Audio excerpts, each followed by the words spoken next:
चाहिँ मलाई चाहिएको के त्यो कसरी गर्नुहुन्छ तपाईहरुले कामको आधारमा गर्नुहुन्छ कि अब स्टाफ बसेर फुल टाइम स्यालेरी दिने हो के हुन्छ त्यो हाम्रो चाहिँ स्टाफहरु हुनुहुन्छ अनि जो अब तपाईहरु हुनुहुन्छ नि तपाईसँग चाहिँ हामीले भिडियो गरेको छु एउटा भिडियो त्यो भिडियो तपाईहरुले आएर खिच्नुहुन्छ हैन खिच्ने हामीले एडिटिङ सबै गर्ने तपाईहरुले हामीलाई भिडियो रेडी गरेर दिने त्यसपछि जस्तै अब एउटा ल जस्तै एउटा म तपाईलाई कन्टेन्ट भन्छु है त मैले चाहिँ पानी तताउने जग हुन्छ नि इलेक्ट्रिक जगको चाहिँ यसरी युज गर्नुभयो भने चाहिँ वर्षौंसम्म टिक्छ भन्ने एउटा भिडियो बनाउन खोजेँ हैन त्यसपछि त्यसको टिप्स हुन्छ नि कसरी हामीले चाहिँ एज अ कस्टमरको रूपमा चाहिँ कन्ज्युमरको रूपमा हैन ग्राहकको रूपमा चाहिँ हामीले कसरी त्यसलाई चाहिँ सुरक्षित तरिकाले घरमा युज गर्ने भन्ने मैले लगभग चाहिँ अब त्यो सबै गर्दाखेरि हामीले बोल्दाखेरि 15-20 मिनेट पुग्ला जे भयो नि मलाई 10 मिनेटको भिडियो चाहियो भने त्यसको कति जति चार्ज पर्छ 10 मिनेटको अब त्यो उ हेरेर हुन्छ तपाईलाई कस्तो टाइपको चाहियो भने अब नर्मल तपाईको बोलेको मात्रै चाहियो भने चाहिँ थोरै पैसा लाग्छ त्यसमा भिएफएक्सहरु हुन्छ नि टेक्स्टहरु हाल्नु पर्यो भिजुअलाइजेसनहरु हाल्नु पर्यो मलाई त कस्तो चाहियो भने बोलेको मात्रै त आफैले खिच्दा भइहाल्यो टेक्स्ट पनि हाल्नु पर्यो सँगसँगै चाहिँ अनि त्यो फोटो हैन अनि त्यसपछि त्यसको ट्यागै चाहिँ हामीले जे कुरालाई डिस्क्राइब गरिराखेका छौं त्यो कुरा हामीले खिचेको भन्दा अरूले चाहिँ गुगलतिर त्यो राम्रो हालेको हुन्छ नि त्यस्तोहरुलाई ल्याएर बीचमा राख्छन् नि हो त्यस्तोहरु पनि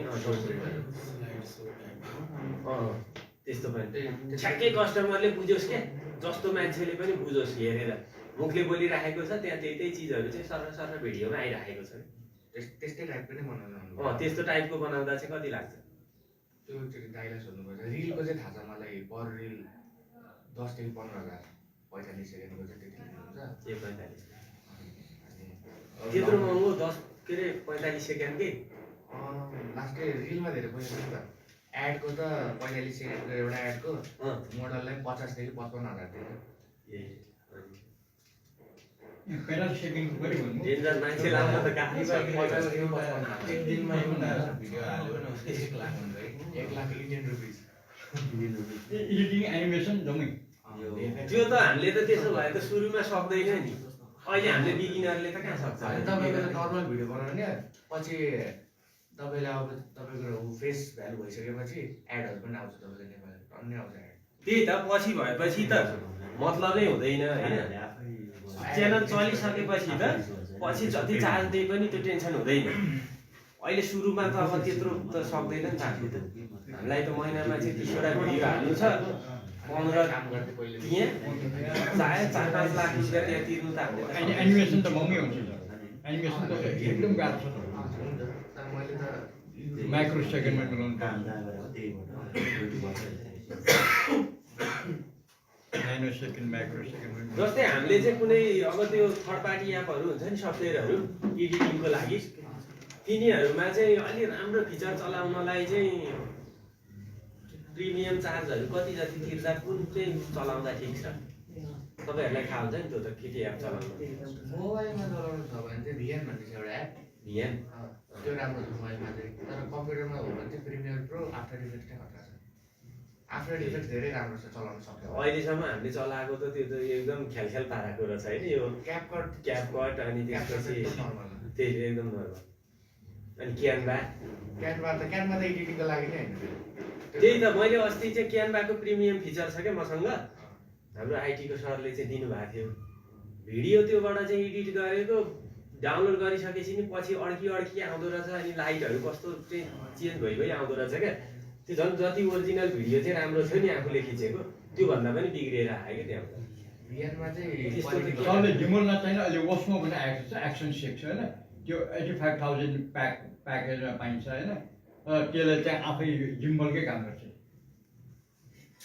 यही किन पाइन्छ केले चाहिँ भन्नुभयो यो एक्सन सेक्स पनि अस्मो भने एउटा सानो क्यामेरा पोर्टेबल क्यामेरै क्यामेरा त्यो त्यसमा जिम्बलले गर्ने काम पनि उसले गर्छ ए आफै हामीले क्यामेरा जति हल्ला पनि पिक्चर त्यसको मेन त त्यही रहेछ पिक्चर हल्ला अब यो तपाईको चाहिँ जता गयो त्यतै घुम्छ भन्नु भयो हैन यो मलाई फोकसिङ गर्यो भने मेरो इमेज उसले खोजेर बस्छ।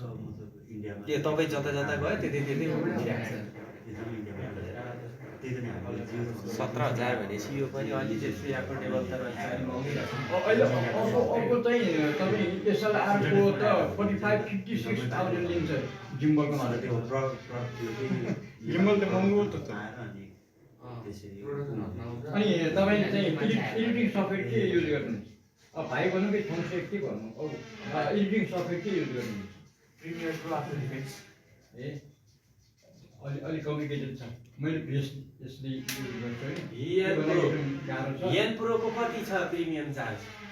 भिएन प्रोको त त्यसको त मलाई थाहा भएन। म पहिलेदेखि प्रिमियर प्रोमै चलाउँथेँ। प्रिमियर प्रो त्यो भिएन प्रोमा के छ? त्यो एडिटिङ हो, त्यसमा चाहिँ इफेक्टहरू अब क्यापकटमा इफेक्टहरू अलरेडी हुन्छ नि त। प्रिमियरमा चाहिँ बनाउनु पर्छ आफूले, इफेक्ट बनाउने हो। अनि सब अलिक कम्प्लिकेटेड छ प्रिमियरको चाहिँ क्यापकटभन्दा। अनि आफ्टर इफेक्ट्स चाहिँ धेरै कम्प्लिकेटेड छ। हामीले चाहिँ अब रिपेयरिङ सुरु गरेपछि रिपेयरिङको धेरै पर्दैन, एउटा दुईवटा भिडियो चाहिँ तपाईँले स्याम्पल बनाएर देखाउनु है त हामीलाई, साथीहरूलाई। हुन्छ, हामी यहाँ प्रोजेक्टरमै प्रेजेन्ट गरौँला। पछि चाहिँ कार्यक्रम समापन हुँदाखेरि वडालाई पनि देखाइदिउँला हामी, यस्तो काम गऱ्यौँ हामीले भनेर एउटा हाइलाइट भिडियो हुन्छ नि क्लासको, हाइलाइट भिडियो। कम्प्युटरको कन्फिगरेसन पनि हाई खोज्छ नि है त्यो सफ्टवेयर। धेरै हाइ चाहिन्छ। त्यो भयो भनेदेखि मलाई चित्त बुझ्यो भनेदेखि मैले प्रिमियम लिन्छु त्यसको विषयमा। क्यानभाको त मलाई चित्तै बुझेन। आइफोन छ भने प्रिमियर प्रो त मोबाइलमै एभाइलेबल छ। हो आइफोनमा आइफोन नभए ल्यापटप छँदै थियो, ल्यापटप त सधैँ आइफोनलाई त जिम्बल चाहिने। ल्यापटपमा गर्दा हुन्छ। ल्यापटप राम्रै ल्यापटप छ दिएको। i5 16 GB ऱ्याम वाला छ, किन चाहियो? त्यसमा गर्दा हुन्छ, नर्मल हुन्छ।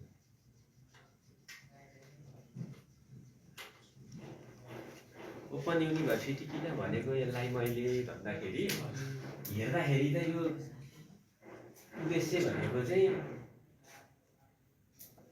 कस्तो कस्तो वर्गलाई भने अलिकति अशिक्षित होइन, पिछडिएको सीमान्तकृत के भन्छ नि यो, त्यस्तो वर्गहरूको लागि आएको तालिम हो नि यो खासमा। तर यहाँ कस्तो कस्तो मान्छे भेट हुन्छ हामीहरू त, अनि त्यसको उद्देश्यमा मात्रै हामी फोकस भएर हाम्रो चल्दैन। त्यो लेभलको मान्छे हामी कोही पनि छैन अहिले। त्यो भएर मोबाइलको चाहिँ ट्रेनरहरू, पुरानो ट्रेनरहरू चाहिँ धेरै गायब भइसक्यो क्या, हराइसक्यो। क्लासै लिन सक्दैन तिनीहरूले। मैले चाहिँ पढेको थिइनँ, मोबाइल मात्रै गरेको थिएँ भने मैले सक्थेँ त यो क्लास लिन? सक्दैन। मेरो त एकाडेमिक छ र पो, कलेज पढाउने लेभलको छ र पो, अनि तपाईँहरूसँग म भुल्दै हुन सक्छु, यसरी बोल्न सक्छु। एउटा चाहिँ नर्मल मोबाइलको तालिम मात्रै गरेको भाइहरूलाई ल्याएर ट्रेनर दियो भने सक्छ त? सक्दैन, आत्तिहाल्छ नि। डिल गर्नै आउँदैन नि, मान्छेलाई अल्मल्याउनै आउँदैन नि। 3 घन्टाको क्लास लिने एकैजनाले 3 घन्टा अल्मल्याउने भने त कम छ त कुरो। तर कुनै दिन विषयवस्तु नै भएन भने पनि 3 घन्टा तपाईँको 1 मिनेट बाहिर नगए पनि मैले यहाँ अडाइदिन सक्छु। अब त्यो चाहिँ किन मैले मेरो कुराहरू तपाईँहरूलाई भनिरहेको भने तपाईँहरू पनि भोलि चाहिँ पास आउट भएपछि ट्रेनर हो क्या, हो कि होइन? सबै नबन्नु होला, तर केही त बन्न सक्नुहुन्छ नि त, केही त बोल्न सक्ने अलिकति खुबी भएको हुनुहुन्छ। पढाइ लेखाइ सबैको छ। भोलि चाहिँ ट्रेनर चाहियो भनेर ठाउँमा साथी तपाईँ जानुहुन्छ त भन्दा जान सक्ने स्थिति त बनाउनु पऱ्यो नि त। र त्यही ट्रेनर मात्रै नबने पनि अरू चिजहरूलाई पनि हेल्प गर्छ कि। मान्छेलाई त जसरी पनि चाहिने चिजै यही हो, आफू खुल्न सक्ने हो, आफूसँग भएको चिज दिन सक्ने हो। लिन त कति लिगिराख्ने हो र? अब लिने चिज अपुग भएर हो त हामी प्रगति गर्न नसके? होइन त। ब्याचलर पढिसक्यौँ, मास्टर पढिसक्यौँ, अझै प्रगति हुँदैन भनेपछि अझै पनि चाहिँ पढि नै राख्छु म भन्ने हो त? जिन्दगीभरि पढि नै राख्ने हो त? होइन। सिक्ने कुरा त छँदैछ, नमरुन्जेल सिकिराखिन्छ। तर अब एउटा लेभल कम्प्लिट भयो, अब आफूले पनि डेलिभरी दिन थाल्ने हो क्या, आफूले पनि डेलिभरी दिन थाल्ने हो। एसएलसी पास गरिसकेपछि 9-10 पढ्ने चाहिँ स्टुडेन्टलाई, भाइ बहिनीहरूलाई ट्युसन पढाउन सक्ने खुबी राख्ने हो। कहाँ म मास्टर डिग्री गर्छु अनि आएर चाहिँ पढाउँछु 10 9-10 को विद्यार्थीलाई भन्यो भने त्यो मान्छेले डिग्री सकेर जाँदा पनि त्यहाँ पढाउन जानै सक्दैन। हाम्रो साथीहरू छन् एजुकेसन पढेकै पनि टिचिङ गर्न नसकेर टिचिङ छोडेर चाहिँ अन्त जागिर खाएका विदेश गएका साथीहरू छन्, नजानेर होइन कि प्रेजेन्ट गर्न नसकेर कि। कलेज लेभललाई पढाउन सजिलो छ, स्कुल लेभललाई अझ सानो बच्चालाई पढाउन चाहिँ गाह्रो हो, एकदम गाह्रो छ। प्रेजेन्ट गर्न नसकेर चाहिँ छोडेका छन् भनेपछि नलेजको कमी होइन। मैले हिजो नि एक्जाम्पल दिएको थिएँ, डिस्टिङसन गर्ने साथी चाहिँ पढाउन नसकेर अर्को जागिर खाइरहेको प्राइभेट इन्स्टिच्युटमा होइन, तर त्यही चाहिँ सबभन्दा लोद्धरले चाहिँ गएर मजाले चाहिँ नि कलेज पढाइराखेको हुन्छ, किनकि उसँग प्रेजेन्ट गर्ने स्किल छ। कन्टेन्ट त केही पनि होइन क्या, अहिले कन्टेन्ट त केही पनि होइन, रिफरेन्स भइहाल्छ। स्कुल कलेजमा त बकाइदा चाहिँ रिफरेन्स बुकै दिएको हुन्छ, त्यसपछि चाहिँ सिलेबस बनाएर दिएको हुन्छ, सिलेबसमै चाहिँ कन्टेन्ट लेखिदिएको हुन्छ। नलेज त अहिले हिन्दी बुझिहाल्छ, इङ्ग्लिस बुझिहाल्छ मान्छेले। यत्रो चाहिँ यो सोसियल मिडियादेखि लिएर कति प्लेटफर्म छ, सर्लाफी चाहिँ नि 1 घन्टा 2 घन्टा चाहिँ हेऱ्यो भने दिनमा पुगियो। एक दिन मेहनत गरेर बनायो भने 1 घन्टा 1 हप्ता पढाउने कुरा त कन्टेन्ट थुप्रिहाल्छ, तर त्यो थुप्रिएर त अर्थ छैन। प्रेजेन्ट गर्न सक्नु पर्यो, त्यो चिजलाई प्रेजेन्ट गर्ने स्किल चाहिँ। सर्टिफिकेटबाट मास्टरसम्म पढाएको एकाउन्टेन्सीमा म 1 हप्तामा बनाइदिन्छ होइन। त्यो नचाहिने कुरो पढाएको 1 हप्ता पढाइ पुग्नु सर्टिफिकेट मास्टरसम्म।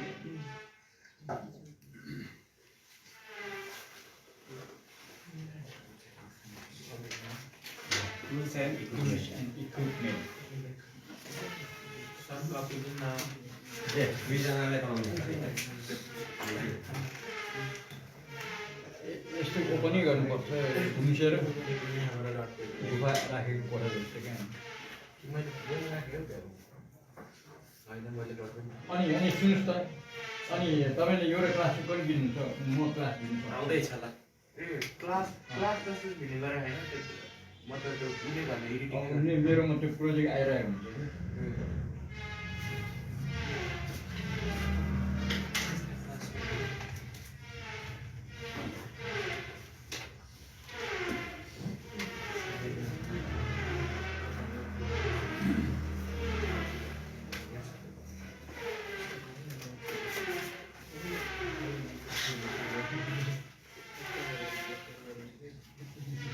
तपाईँ सर्टिफाइड हो कि सर्टिफाइड हो? सरकारी बजेटबाट सर्टिफाइड चाहिन्छ। तपाईँको ल यसमा कति कला रहेछ, अलिकति तपाईँले चाहिँ 40-45 सेकेन्डको चाहिँ रिल्स बनाउनु त हाम्रो क्लासको ल। स्टुडेन्ट पनि कोही पनि नछुटुन्, बोर्डमा मैले लेखेको कुरा पनि देखियोस्, म पनि देखिन् ल, सबैजना यो क्लासको चाहिँ होल कभर गरेर। बोल्ने होइन, तपाईँले रिल्स बनाउनु पर्यो एक्टिभिटी। एनालग डिजिटल मल्टिमिटर र एनालग मल्टिमिटर। हाम्रो मल्टिमिटर चाहिँ 2 प्रकारको हुन्छ, एउटा डिजिटल एउटा एनालग।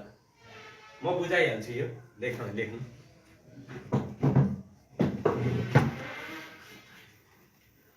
बुझ्नुभयो? यो लेख्ने कुरो बरु अहिले लेख्नु होला, अहिलेबाट खिच्नु नि त। धेरै लामो परेन, 45 सेकेन्डको। यहाँ डेमो गरौँ न कस्तो हुन्छ। टेन्सन नलिनु न, यहाँ भिडियो एडिटिङको साथी छन्, म यत्रो हेल्प गरिराखेको छु। तपाईँको च्यानल फ्रिज भएको छ भने ग्रो हुन्छ क्या, तपाईँसँग खुबी छ भने अगाडि जान्छ। यत्रो लगानी गरेर